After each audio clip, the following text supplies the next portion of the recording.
The Bear and the Piano.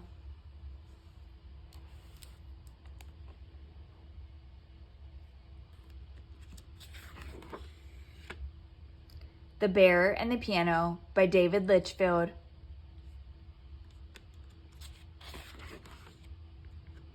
One day in the forest, a young bear cub found something he'd never seen before. What could this strange thing be, he thought. Shyly, he touched it with his stubby paws. Plonk! The strange thing made an awful sound.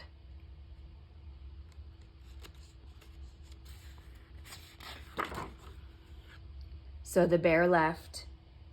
But the next day he came back, and the day after that too, and for days and weeks and months and years, until eventually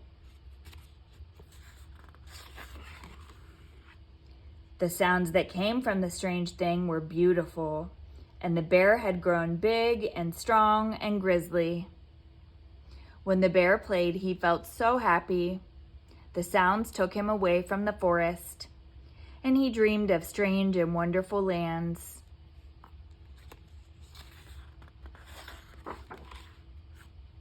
It wasn't long before the other bears in the forest were drawn to the clearing. Every night, a crowd gathered to listen to the magical melodies coming from the bear and the strange thing.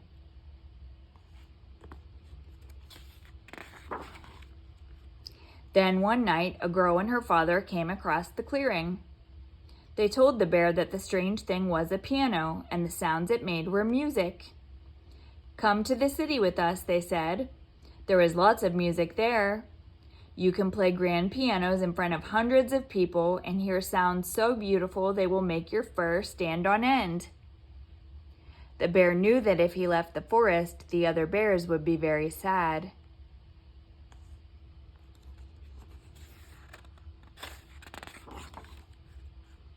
But he longed to explore the world beyond the woods, to hear more wonderful music, and to play bigger and better than before. And before long,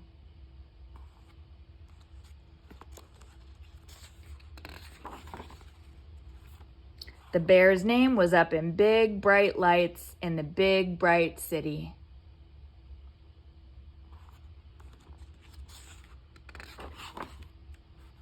He played sold-out concerts in giant theaters.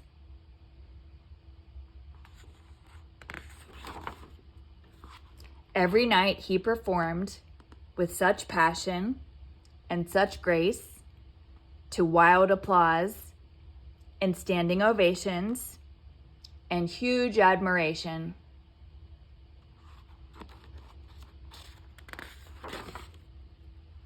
The bear recorded albums that went platinum.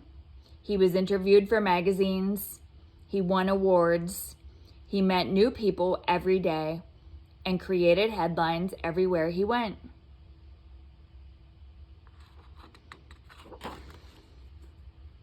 The city was everything he had hoped it would be, but deep down, something tugged at the bear's heart. He had fame and awards and all the music in the world, but he missed the forest. He missed his old friends. He missed his home.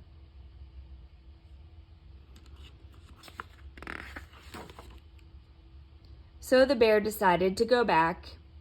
He speedily crossed the river and excitedly pounded into the forest. He couldn't wait to tell his friends about his time in the city.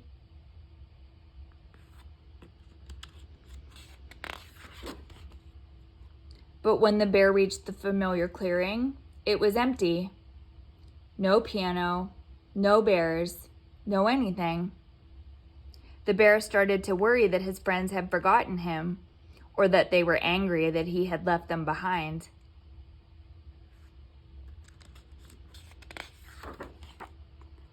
Then a friend stepped into the clearing.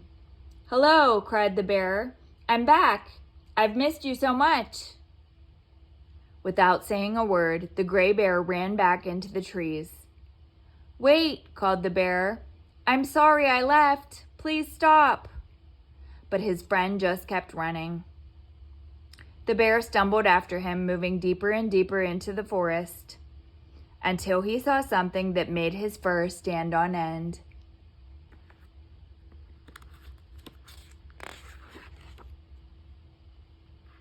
For the bear had not been forgotten. His friends weren't angry but proud. The bear realized that no matter where he went or what he did, they would always be there, watching from afar. They had even kept the piano safe in the shade, ready for his return.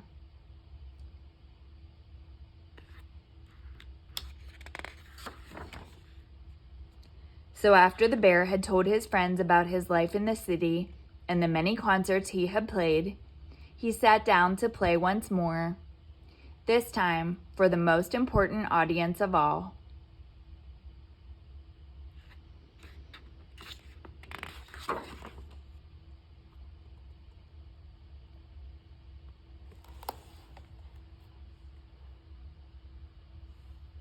The end.